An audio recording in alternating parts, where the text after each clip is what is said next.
Scarface performed My Mind's Playing Tricks on the Grammys without Willie D, and Willie D is pissed.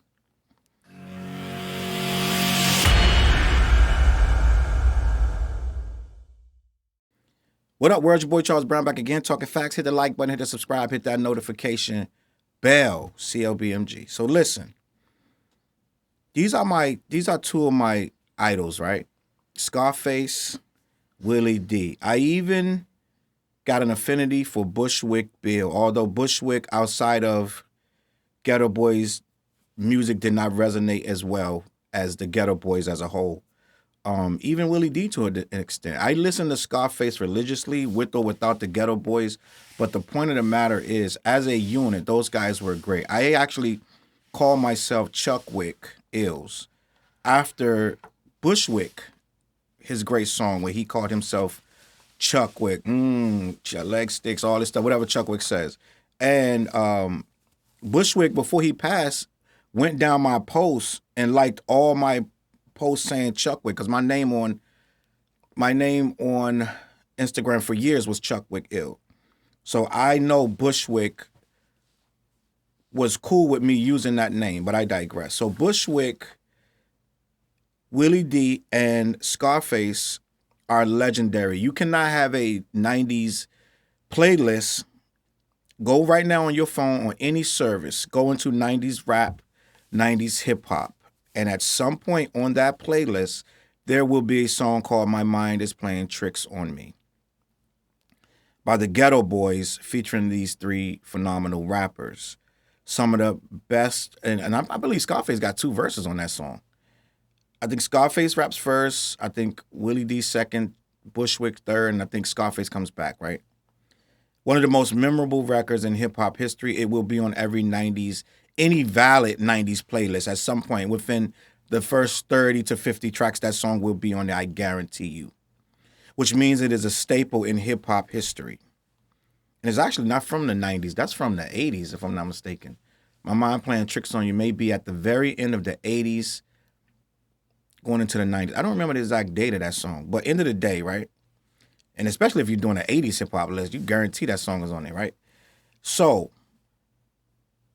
with that being said, whatever year it was created in, it's stamped in history. When they did the 50 years of hip-hop tribute on the Grammys, produced by Questlove, they had several groups perform. One of the groups was Geto Boys, but unbeknownst to us, Scarface comes out alone. Willie D is not present. Bushwick Bill is no longer physical form on Earth, so he couldn't be there. But Scarface comes out, does his 8 bars of the song, and then boom, they switch to something else, which is the same thing Outkast did. Big Boy came on and performed without Andre. I saw it myself. I'm like, why wasn't Willie D there? Willie's alive. What's going on with Willie, right? Lo and behold, everyone is saying that, but we're thinking, okay, maybe it was for time. Maybe Willie D turned it down. Maybe Scarface felt it wasn't enough room for both of them on the stage when he's only doing 8 bars and let's just get off, right? Which made no sense because the whole, like, Grandmaster Flash and Furious 5 was there. Like, it was like, you know what I'm saying? The ones that could have been, right? So it made no sense. So, lo and behold, we come up and a podcast pops up on my phone. A notification from Geto Boys, because I have my notifications on for when Geto Boys Reloaded comes on. Boom, pops up in my phone saying that Willie D and Scarface discussed why Scarface did the song without Willie D. And I was like, wait, they're talking about this? Why would they be talking about this if Willie D turned it down? I'm interested. Whatever the title was, I want to know. So I click it. And Willie's like, let's talk about the elephant in the room. And Scarface's like, you still on this, Willie? I'm like, oh, this is a disagreement. They got a beef. This is a problem. Okay, let's see what the beef is about. Come to find out, Willie was never asked or told that there was going to be a tribute featuring the Geto Boys, featuring the song that he co-wrote, featuring their biggest song of their entire career. on the Grammy stage, which I'm sure he's never been on. Right? This is huge. You got to understand how big this is. I know a lot of people want to say, oh, it's just a show. No. This is going down in history. History. There was no less than 50 different rappers on that stage. And some people were upset about the lineup, this and that. I know it was impossible. Some people turned it down. Some people said, I'm not doing it. So it was like, it was a mess to try to coordinate. They had to do this in secret. They had to figure this whole show out. Because I'm sure they did at least 20 songs, 14 minutes, right?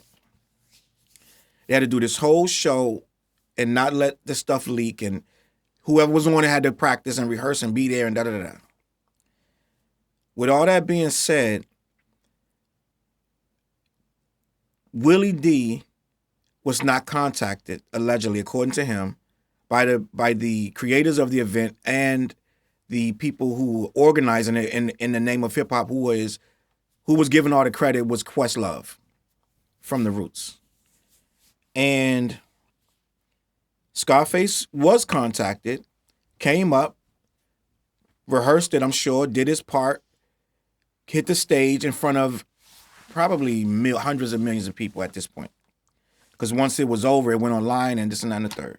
So now this is cemented as, end of the day, to anybody who knows or doesn't know hip-hop, that this is hip-hop. This little 14-minute set, if you've never heard of hip-hop, if you've never seen hip-hop, watch this set.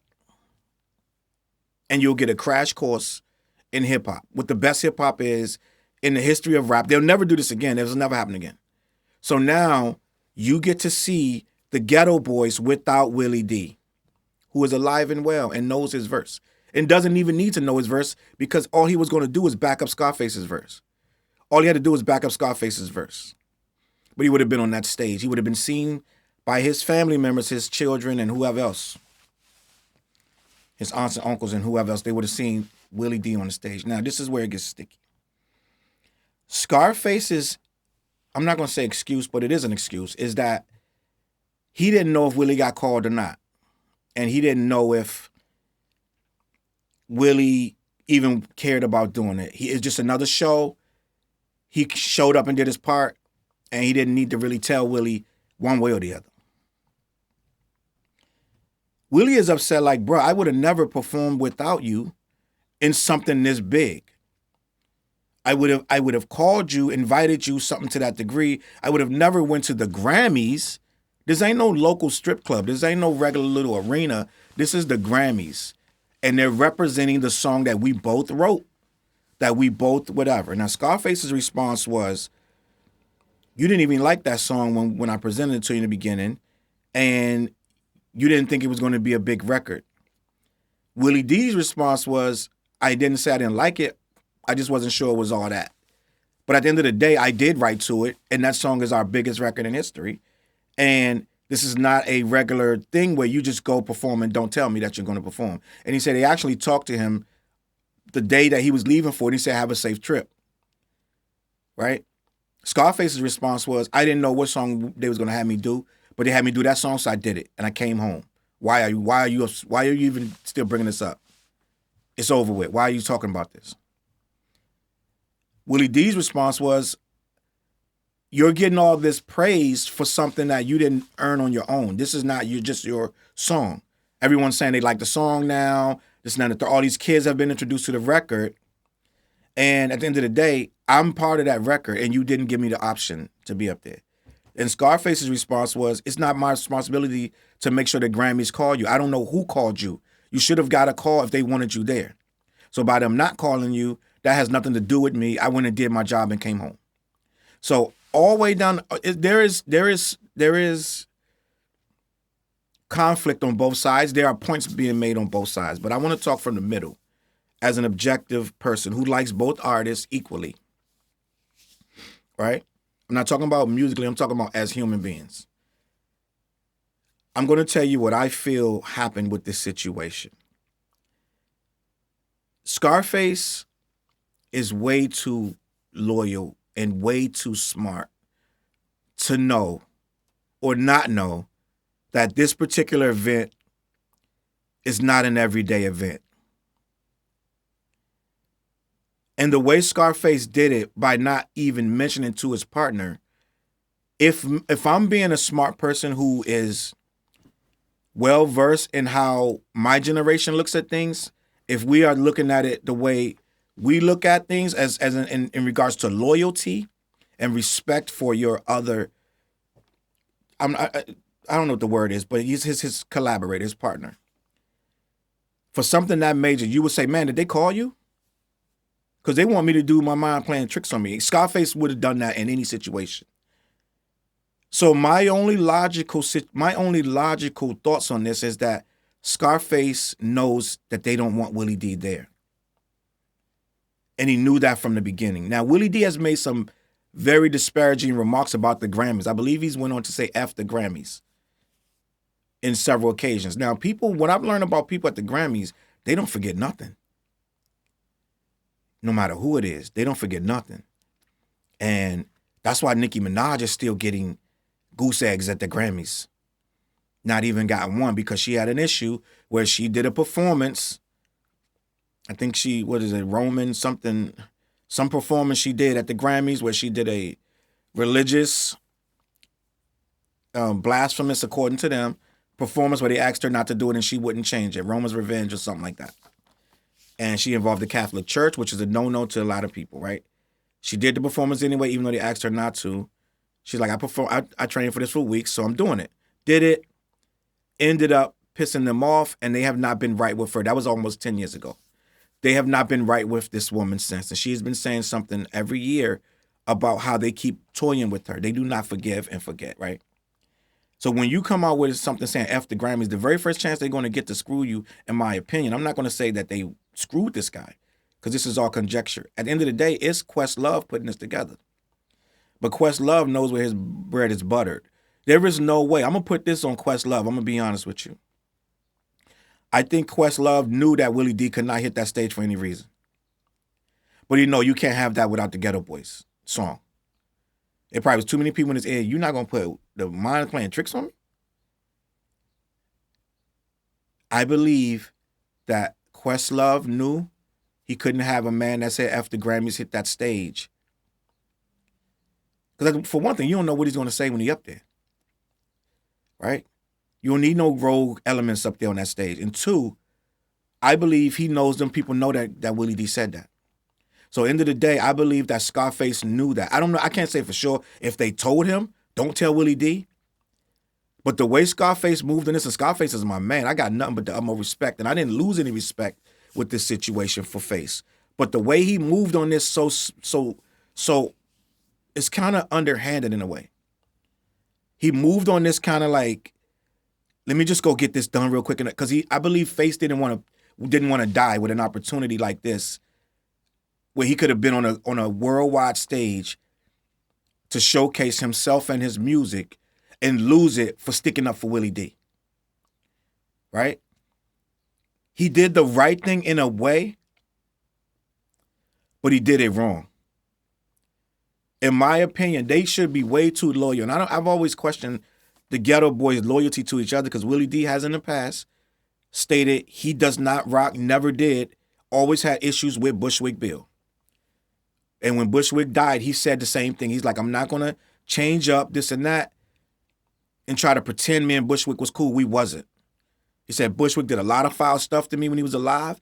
We really didn't get along, and there was issues that never was resolved. And I'm not going to act like he was this saint when he died. I don't think he didn't go to the funeral, and that's why a lot of people think he did him dirty. He didn't do him dirty. He kept it a buck. Don't come to my joint if we didn't. I don't care what kind of songs we got. If we had issues, and they did fight. They fought, fist fight, everything. So we almost shot each other. So if we had all that going on, let's not pretend that you're going to walk in my funeral and look at my family in the eye like, I'm sorry for your loss. I didn't care about this guy. So he kept it a buck. But they've always moved off and on. And it's always seemed like a weird dynamic with them. So I don't know what Face's real dynamic is with Willie D, but they doing a podcast together. Right? Which, again, is another business thing. Some people just look at stuff as business. But I feel like Scarface, being in that situation, knows better. Even at the end of the day, even if they got a shaky splinter thing, you're on a podcast with this guy every day. You owe him at least say, bro, I'm going to do that song. He could have been like, I don't know why they ain't call you, but I'm going to go represent Geto Boys for us. If you get through with him and you get to get on the show, then I'm going to leave it up to you to get yourself on the show. But that song needs to be represented on that stage for the 50 years anniversary. We can't just not have it up there because they got a beef with you. This is bigger than that. Face didn't do that. I think Face may have, and I'm even going to go even further. I think Questlove might have told Face, Willie can't do this song with you. Because in your rehearsals, I'm thinking like, why Willie not here? If I'm Face, I'm like, you still got me doing this song. Willie not here. Why Willie not here? That had to come up at some point. Face is kind of low-key downplaying the fact that he's doing a Geto Boys song without the Geto Boys. And no matter what he said at that point, he can't explain to me, in my opinion, why you went up there and did My Mind Playing Tricks on You. You did your verse and then walked off the stage and didn't give two thoughts about where Willie D was at. Because you had to rehearse that song. You didn't just jump up there. So you had to rehearse it several times. You had to go in there and do that whole, you had to do sound check and all. You're like, Willie not here. You never text Willie, where you at? So in my opinion, I feel like Face knows that Willie was blackballed and didn't want to rock the boat because he wanted to get on that stage. Again, it is what it is. The legacy has to be carried on. I just feel like he could have told Willie up front, I'm going to do this song. Right? I'm going to do this song. And he claiming he didn't know what song he's going to do. I don't think, come on, let's be honest. If you're calling Willie D, you're calling Scarface to be on the 50th years of hip hop, what song you think he's doing? You're going to be on stage with LL Cool J, Run DMC, Queen Latifah, everybody's coming. You think he's going to get up there and do, never seen a man cry till I seen a man die? You think that's the song he's doing? No, he's doing Mind Playing Tricks on You. Face is way too smart to know that. So I really think, in the end of the day, I think Willie was blackballed from that show. Questlove relayed the message to Scarface that don't bring Willie. Because Scarface could have showed up with Willie. Just showed up. I'm here. What's good? We here. It's Geto Boys. What's going on? You want me to stand here? They've been like, Willie got to get out of here. Right? Now, Scarface handled it the way he did it. But I'm not cool with the acting like he doesn't understand why Willie's mad. And I get it. Content is king. And I think they need the content for the channel. So the content for the channel is the big key. And I think they talked about it openly. They broke that interview, which could have been, they could have put the whole thing, left it out. They breaking that interview into 5-minute segments, which is more content, keeping it going, which is what it is. That's what it is. It's smart. But I understand why they did it. But I think this whole back and forth, they understand that this is content. This is for views, right? And they handling like grown men. But Face is being like, you know how you do devil's advocate? Face know this ain't right. He know that. You can tell by his body language when he first started that. He know this uncomfortable, and he know he's going to look a certain kind of way. He's trying to defend himself with, he's tough to, I don't give a fuck, Will. I don't give it this and that, Will. But at the end of the day, Face know this ain't right. He can have 100 excuses for it, but he wrong, right? And I'm going to leave it at that. If you got something you want to say, put in the comments. Let me know how you feel about this. CLBMG, every day, all day. Go down and click that link. We got merch, all new music, everything on CLBMG.com. Check it out. Let me know what you think. I'm going to catch you on that flip side. Face. Explain better. Peace. CLB.